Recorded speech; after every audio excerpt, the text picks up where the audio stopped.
So let's ask ourselves, over the past 40 years, were we collectively hypnotized to gain weight?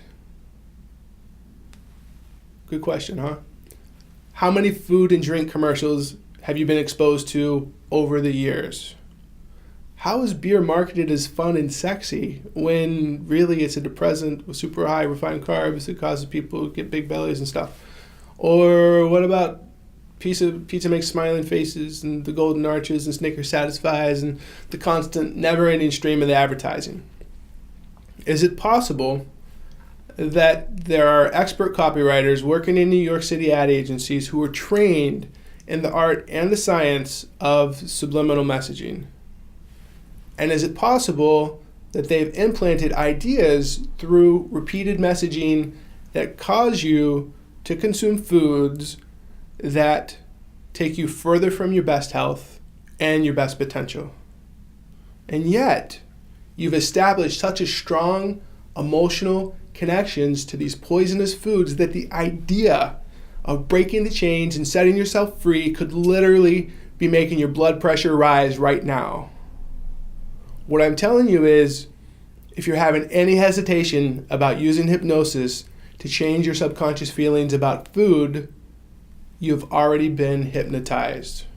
Just like the time you drove 50 miles and you couldn't remember a minute of it, or the time you watched a TV marathon and the complete day slipped by, or do you remember back in the day talking to your first love on the phone for hours? Or can a 12-year-old boy play a video game for 4 hours straight? The state of hypnotic trance is just so common. They've been using it against you and me and the rest of us our whole lives.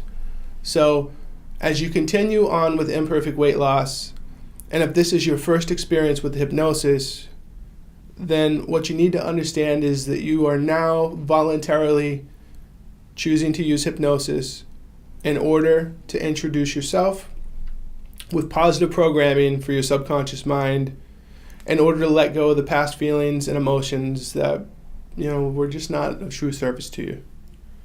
And you're developing new habits and new patterns and new desires that are going to allow you to move closer to your ideal self and your highest potential. Doesn't that sound nice? It is. It really is. So let's get ready for the written exercise.